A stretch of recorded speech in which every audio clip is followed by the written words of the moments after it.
Forest Park won the regional with a 45-38 win over Brownstown last Saturday, game in which the Rangers trailed going into the fourth quarter. Forest Park head coach Tony Hasenour on the regional win and the matchup with Greencastle. I thought the girls came out really playing well at the start of the game. We hit some big shots, got a big lead, and I felt like we had maybe Brownstown on the ropes for a minute or two there. We missed a couple of shots that we thought were going to drop, and that gave Brownstown the second life, and then they came down and hit several threes there in the second quarter that kind of got them back into the game. And then the third quarter, it continued on, and they took that lead going into the fourth quarter. And we talked at the fourth quarter break that, you know, we had to stay composed, keep playing. They gotta beat us for 32 minutes, and I thought the girls did a great job coming out in that fourth quarter. We switched to the half-court trap, and that really caused some problems for Brownstown. They turned it over, which led to some buckets for us and some energy on our part. And kudos to the girls, especially Lydia Betts, who hit a bunch of free throws down the stretch that kind of sealed the win for us. We talked about last year a bunch since it ended last year, but this year was a different dynamic, you know, and why has this team been so successful? Well, you know, it starts with this senior class. They've been successful throughout their whole career.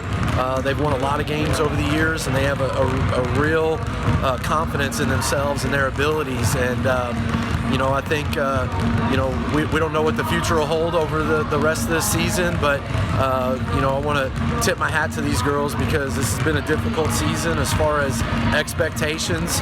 A lot of people in the community are supporting, but they also have a high standard for what they expect us to do this year, and that's not easy to go through a whole season with that weighing on you, but we wanted to try to have as much fun as we could this year, and I think the girls have done a good job with that.